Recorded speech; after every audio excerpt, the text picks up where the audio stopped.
आपल्या सगळ्यांना नमस्कार। माझे बाबा नेहमी म्हणायचे, एक व्यक्ती म्हणून जगण्यापेक्षा एक व्यक्तिमत्व म्हणून जगा, कारण व्यक्ती ही कधीतरी संपते, पण व्यक्तिमत्व हे सदैव जिवंत राहतं।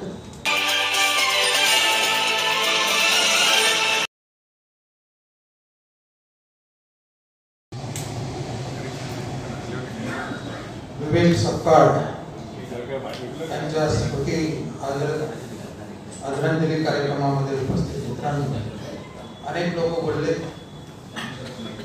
मित्रांनो, विवेक सपकाळांचा संबंध माझा अनेक कार्यक्रमातून आला, बरेच वर्षापासूनचा आहे, 20, 22, 25 वर्षापासून।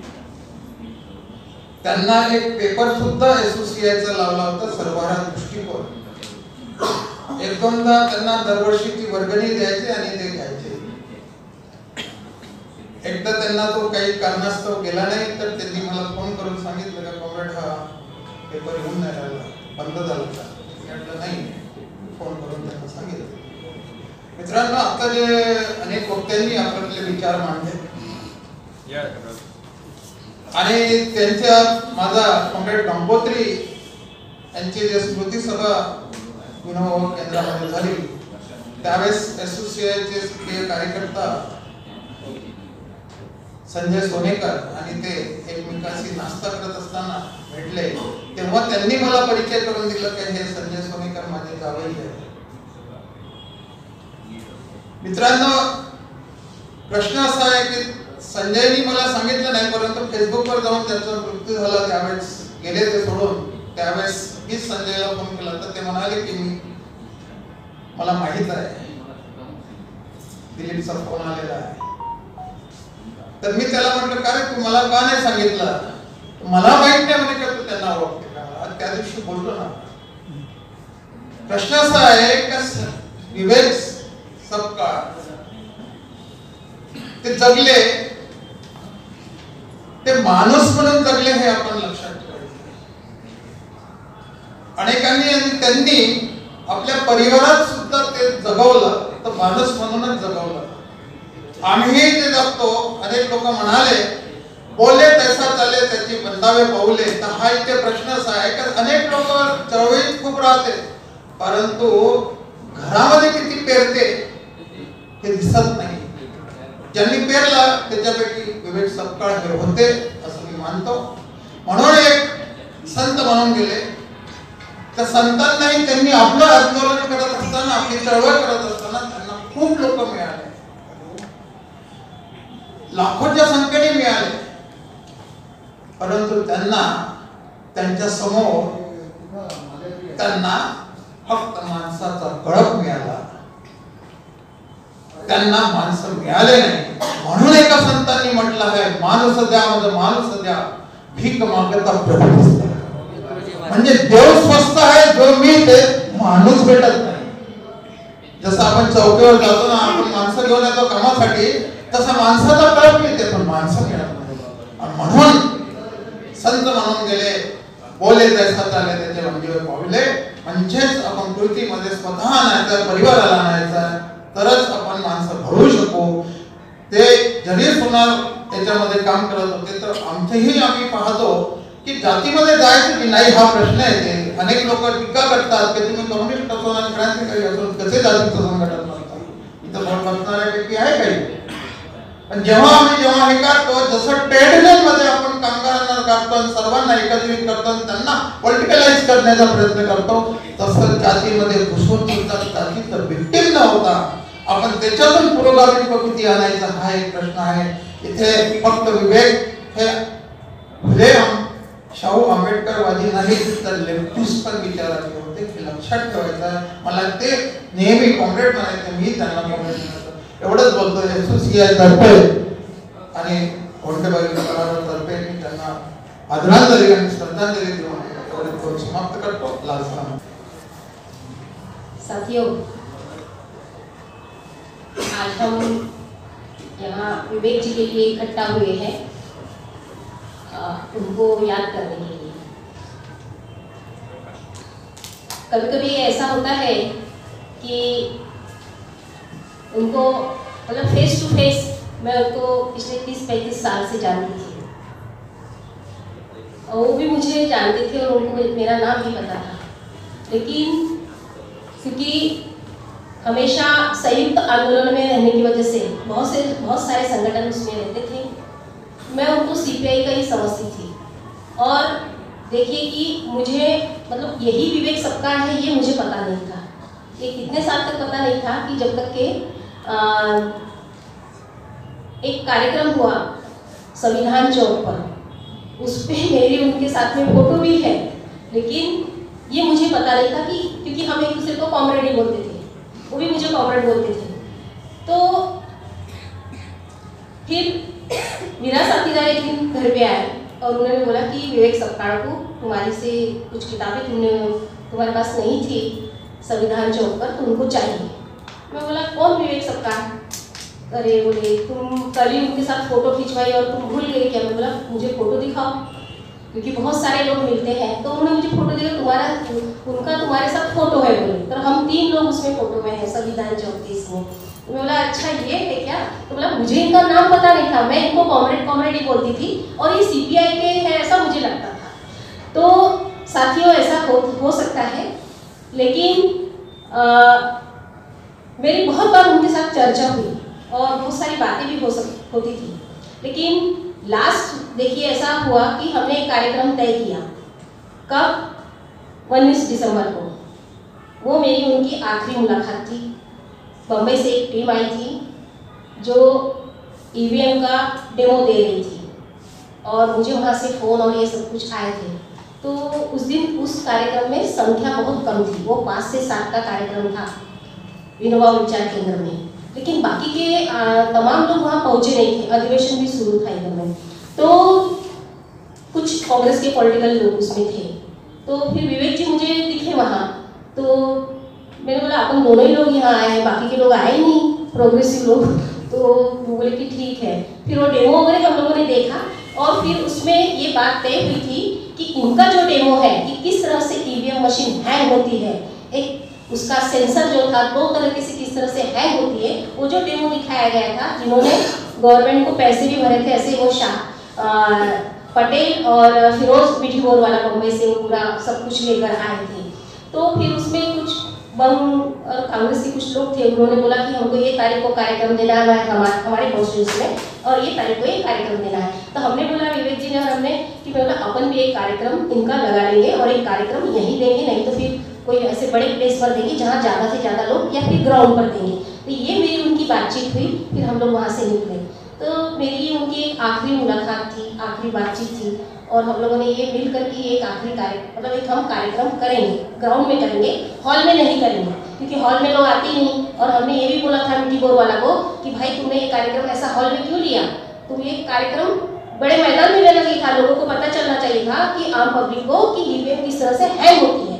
ये सब मेरी बातचीत होने के बाद में जिस तरह से उनका मैसेज मतलब आया, तो वेरी शॉक कि मैं बोला ऐसे कैसे हो सकता है कि यानी ये है कि अब उसको टाला भी नहीं जा सकता, लेकिन याद किया जा सकता है उन सब चीज़ों को कि आदमी आने वाला है और जाने वाला है, ये निश्चित तौर पर है, लेकिन वो किस तरह से जा रहा है, किस तरह से जाएगा, ये निश्चित मतलब एक जीवन का एक मार्ग है। तो उस मार्ग पर वो जिस तरह से चले, उन्होंने जिस तरह से सामाजिक रूप से सभी से समन्वय साधा और वो अपनी विचारधारा पर कायम रहे। बहुत सारे लोग रिटायर होने के बाद में भी काम नहीं करते हैं, तो उन रिटायरमेंट लोगों ने भी ये सोचना चाहिए कि हम कितना काम कर सकते हैं। ये विवेक जी से सीखने लायक है और यही उनके लिए भी मतलब सही तरीके से श्रद्धांजलि होगी। वो जिस भी संस्थाओं से जुड़े हुए थे, जिनको भी उनका लाभ मिला हुआ है, उनकी यादें उनके साथ में है, तो उन लोगों ने उनसे वो सारी बातें सीखते हुए उस संस्थाओं को आगे बढ़ाना चाहिए और डेमोक्रेटिक और लोकतांत्रिक पद्धति से अपना आचरण भी आने वाले दिनों में रखना चाहिए। लेकिन मेरी एक थोड़ी सूचना है और सूचना ऐसी है कि आज हम उन्हें याद कर रहे हैं, लेकिन जैसे सबसे ज़्यादा हानि तो संगठनों की, संस्थाओं की और लोकतंत्र में भी जो भी चळवळ है उनकी हुई है, उनके परिवार की भी बहुत ज़्यादा हुई है। आदमी इस तरह से चले जाए, इतने साल 50-60 साल साथ में रहा हो, अचानक से ही चले जाने से उनकी यादें जाती नहीं हैं, वो याद तो रहेंगी, जिंदगी भर के लिए रहेंगी, लेकिन हम सब लोगों को भी उनकी याद आती रहेंगी। इसीलिए मेरी परिवार से एक सूचना है और सभी संस्थाओं से भी कि क्या अगर हो सके इस दुख से उबरने के बाद में और शांति से 1 साल में 2 साल में सोचने के में कि क्या हम 1-2 साल में या 3 साल में सभी मिलके कोई उनके समर्थन मतलब उनके स्मृति प्रीत्यर्थ कोई एखादा मतलब व्याख्यान या कोई ऐसा हम लोग आयोजित कर सकते हैं क्या, वो कर पाएंगे क्या, और भी लोग उनको मदद कर सकेंगे क्या। तो इस पर भी मुझे लगता है कि उनके परिवार के सदस्य ने इस पर विचार विमर्श करना चाहिए और चिंतन करना चाहिए। एक मेरी ऐसी सूचना है जिससे हम सब लोग उनके परिवार से बार बार मिल सके, उनसे हमारा रिश्ता बन सके उनके जाने के बाद में भी, और एक समाज में और क्या किया जा सकता है उनके जाने के बाद में भी इस पर विचार विमर्श भी हो सके। तो मैं उनके प्रति उनकी यादों को साथ में लेते हुए उनको मैं आदरांजलि अर्पित करती हूँ। धन्यवाद। घड्याळाचे काटे पुढे पुढे सरकत आहेत. सर्वांना पुष्कळ काही बोलायचं आहे आणि वेळ फार कमी आहे. आणि एवढं का बोलायचं आहे त्यांना, कारण त्यांचं कामच एवढं मोठं झालेलं आहे.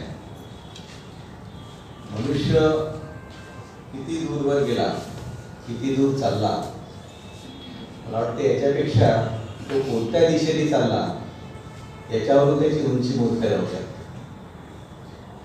आणि विवेक सरांनी या त्यांच्या 65 वर्षाच्या कालावधीमध्ये त्याला मंडल आयोगा लागल्यानंतर त्यांच्या जीवनाला कदाचित एक वेगळी दिशा मिळाली आणि त्याच्यामध्ये जे चालत आले ते आणि कळत न कळत त्यांच्या कार्यातून कित्येक लोकांनी प्रेरणा घेतली आणि त्यांचे कार्य ते पुढे चालू ठेवतील असं मला खात्री आहे. कारण गोष्ट फक्त एवढीच नाही आहे की सर जे सांगून गेलेले आहे, एक त्यांच्या मनामध्ये काही विचार होतो. आता या सगळ्या गोष्टी ऐकत असताना मला बऱ्याचशा गोष्टी माहिती पडल्याच्या मला माहिती नव्हत्या. त्याच्यातून एवढं जाणवतं की सरांचं व्यक्तिमत्व जे आहे हे नुसतं अष्टपैलू म्हणता नाही ना, सर्वांगीणच होतं. आपण कदाचित 2019 विसरलो असेल, विस्मरण हा मनुष्याचा स्वभाव आहे. आपण कधी कधी इष्टापत्य हा शब्द वापरतो, पण आपत्ती कधीच इष्ट नसतं, ती कुणालाच हवी हवीशी नसते वाटत. पण त्या कोविडच्या काळामध्ये काही कानून झाले होते, काही कायदे आले होते. त्याच्यामध्ये शेतकऱ्यांच्यावर कायदा होता आणि दुसरा शिक्षणावरती कायदा होता. शेतकरी लोक मला वाटते बाकीच्या लोकांपेक्षा जास्त समजदार होते आणि आपल्या हक्काबद्दल जास्त जागरूक होते. त्या मानाने शिक्षणाच्या बद्दल जे हाडाचे शिक्षक होते किंवा जे जाणकार लोक होते त्यांना त्याच्यामध्ये जी काही गोम आहे ती कळली. आणि त्यावेळेस या शिक्षण बचाव समितीच्या माध्यमातून बऱ्याचशा बैठकी झाल्या. मी मेडिकल कॉलेजमध्ये शिकत असताना मला येणारे अनुभव तिथल्या विद्यार्थ्यांसोबतचे आणि नंतर प्रायमरी स्कूल, मिडल स्कूल याच्यामध्ये असणारे अनुभव, विजयकर सर, विवेक सर या आमच्या बैठकीतून आम्हाला जेव्हा कळत गेले तेव्हा बैठकीची ओळख जी आहे ती कधी मैत्रीमध्ये बदल झाली हे आम्हाला पण कळलं. पुन्हा 3-4 वर्षाचा काळ आहे आणि या काळामध्ये आज पुन्हा एकदा सगळ्यांच्या बद्दल संवेदना व्यक्त करतो, त्यांच्या करतो आणि विवेक सपकाळ सर काय होते, किती काम करत होते, कार्यकर्त्यांनी सांगितलं आहे की ते सांगणार नाही आहे. ते फक्त एवढंच म्हणाल की विवेक सपकाळ चालतो बोलतो, विद्या करतो, चालते बोलते, तळमळीचे खूप कार्यकर्ते होते. गेल्या 30 वर्षापासून त्यांचे माझे संबंध होते.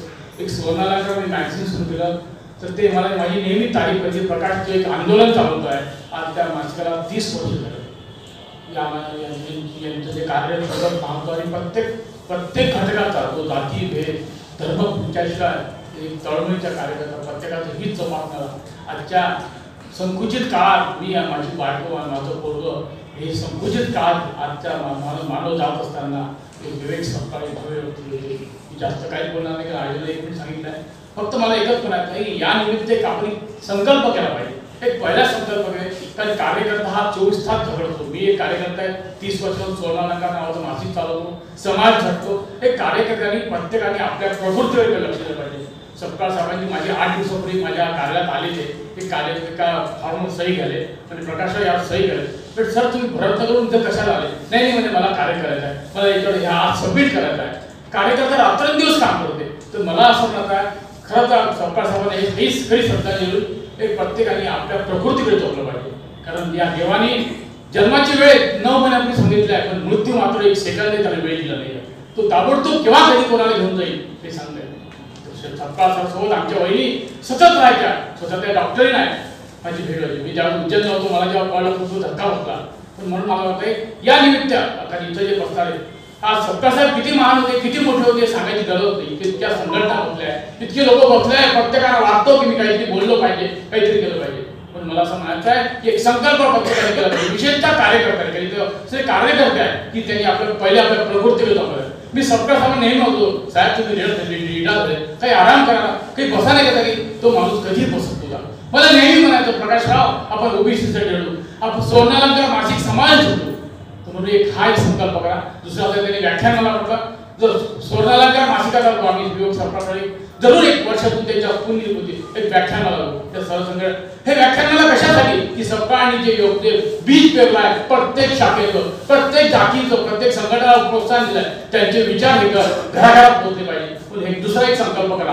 पहिला संकल्प प्रकृतीचा दुसरा संकल्प हा करा. तिसरा संकल्प प्रत्येकाने या निमित्त केला पाहिजे की त्यांनी जे कार्य सुरू केलं ते कार्य कंटिन्यू पुढे प्रत्येक संघटनेत चालवलं पाहिजे.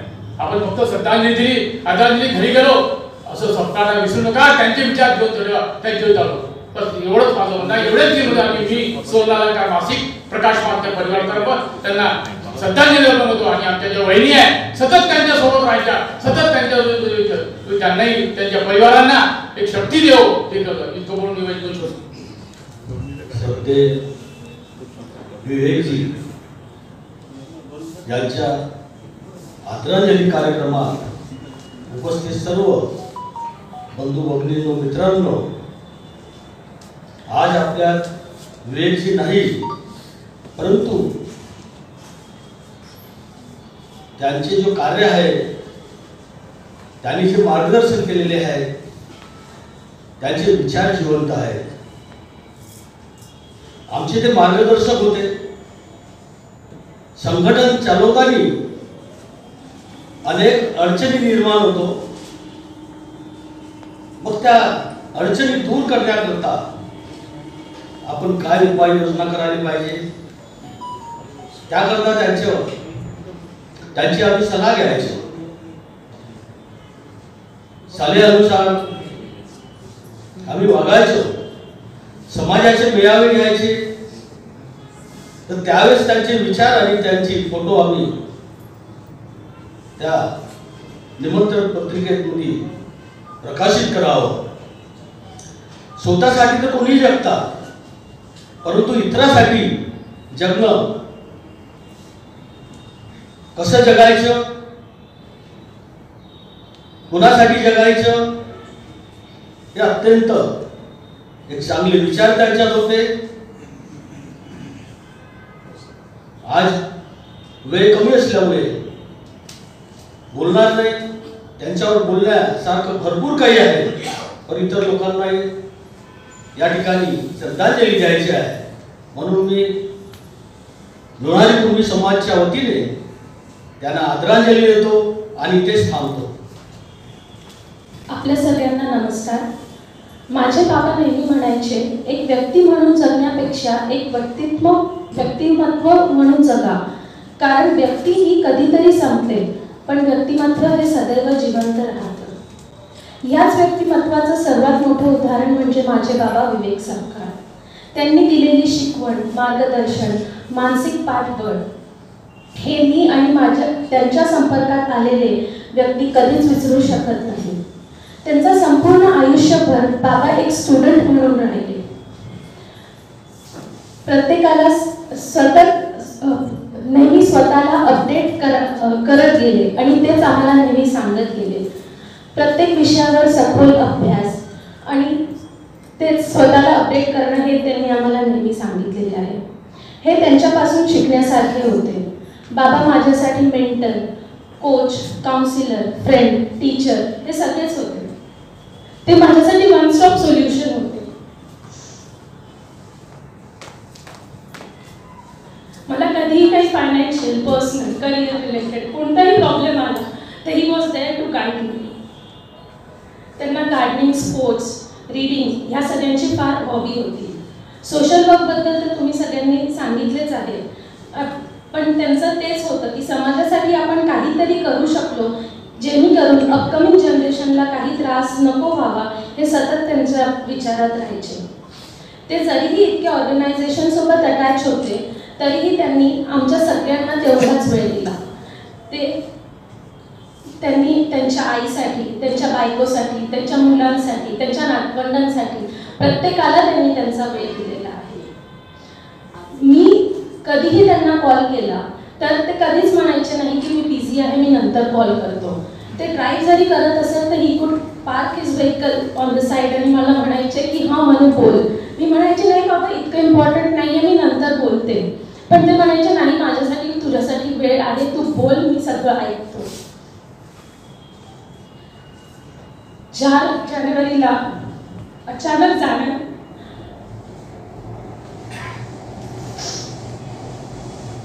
त्यांच्या जाण्याने आम्हाला खूप धक्कादायक घटना होती. पण त्यात तुमच्या सगळ्यांची मदत झाल्यामुळे आम्हाला फार आधार मिळाला. त्याकरता मी तुमच्या सगळ्यांचे मनापासून आभार मानते. 16 ऑर्गनायझेशन मिळून हा जो आज आदरांजलीचा कार्यक्रम करण्यात आला त्यासाठी मी त्या सगळ्या ऑर्गनायझेशनचा मनापासून आभार मानते. मला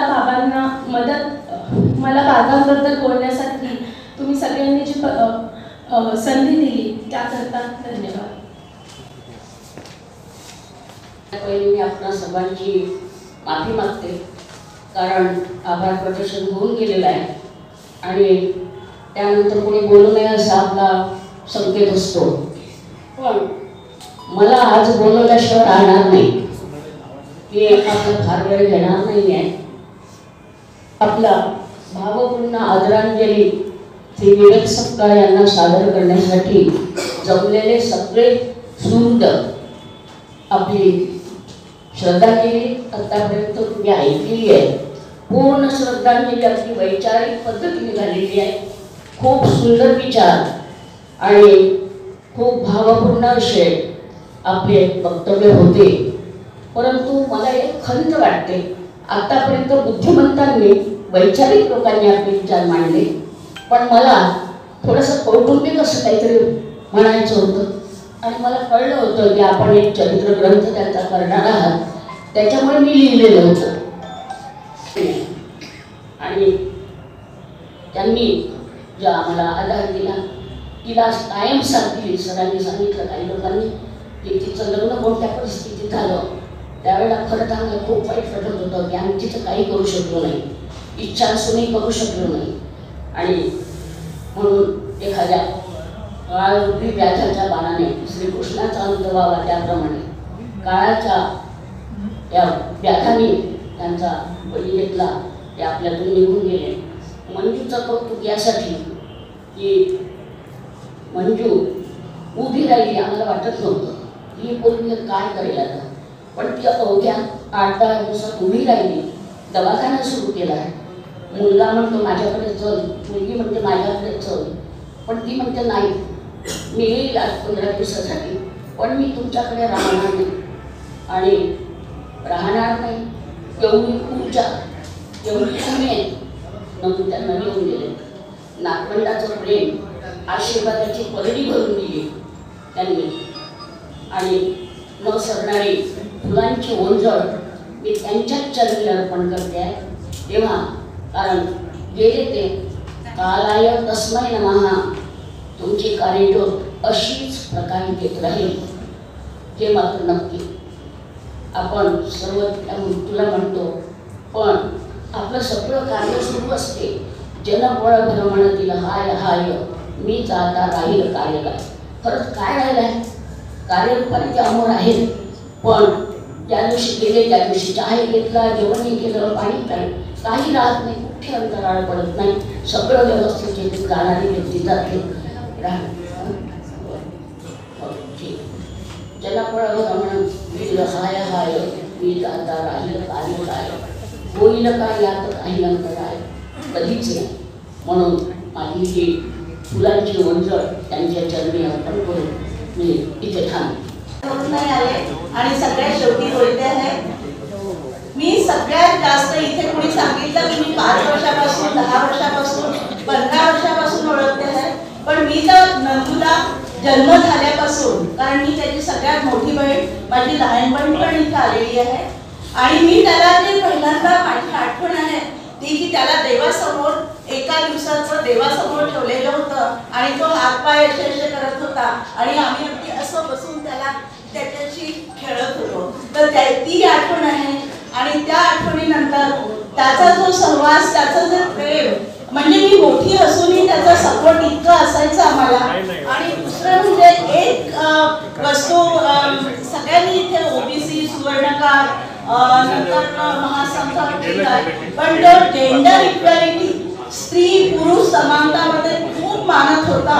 आणि मी पण जेंडर इक्वॅलिटीची कार्यकर्ता आहे, तर त्याच्यामुळे त्याचे आणि माझे नेहमी डायलॉग व्हायचे. आणि he was really means functioning gender equality at home and at the society level. तो घरात सगळी कामं करायचा आणि इतकं he was a very good cook. हे कुणीच बोललं नसेल किंवा कुणाला माहिती पण नसेल. त्यांनी फोडणीचं भरण द्यायचा, त्याची चव अजूनही माझ्या तोंडात आहे. इतकं छान तो स्वयंपाक करायचा. आणि मला असं वाटतं की आणि सगळेच कामं तो घरातले इतके छान करायचा. तर मी सगळ्यांना विनंती करते की तुम्ही ते, आणि मला तुमचं सक्सेनाजी तुमचं सजेशन खूप आवडलं की दरवर्षी तुम्ही आता दर महिन्याला जसं जमेल तसं त्याच्या विद्यार्थ्यांनी हे व्याख्यान ठेवता आहे. आणि जेंडर इक्वॅलिटी पण एक त्याच्यामध्ये तुम्ही नक्की विषय ठेवा, कारण तो जेंडर इक्वॅलिटीमध्ये खूप मानत होता आणि स्वतः तो व्यवहारात ते प्रॅक्टिकली तो करत होता. आणि दुसरं म्हणजे की कुठल्याही म्हणजे तुम्हाला तर समाजाला तर करत होता, पण पर्सनल लेवलवर माझ्या सासूबाई आजारी पडल्या तरी ताबडतोब धावून यायचा. माझ्या मिस्टरांचा ऍक्सिडेंट झाला तरी ताबडतोब दुसऱ्या दिवशी तो व्हायचा. म्हणजे he is a miracle person मला असं वाटतं. कारण असं समाजात आणि घरात आणि नातेवाईकांना सगळ्यांना अशा तऱ्हेने बांधून ठेवायचं आणि अशा तऱ्हेने मदत करायची ही काही सोपी गोष्ट नाही. तो हॅट्स ऑफ हर. आणि मी त्याला प्रणाम करते. आणि त्याच्या मी सगळ्यांना सांगते की त्याच्या चांगल्या आठवणी आपण समोर आपण हे करूया. त्याचं जे कार्य आहे, फक्त म्हणजे आता जवळचं व्यक्ती आहे तर रडायला येतं, इमोशनली होतं, पण त्याच्या चांगल्या चांगल्या आठवणी आपण समोर नेऊया हे सांगून मी थांबते. नमस्कार दोस्तों, हमारे न्यूज़ चैनल न्यूज़ इंडिया को लाइक कीजिए, शेयर कीजिए, अनसब्सक्राइब कीजिए. हम मिलेंगे फिर. धन्यवाद.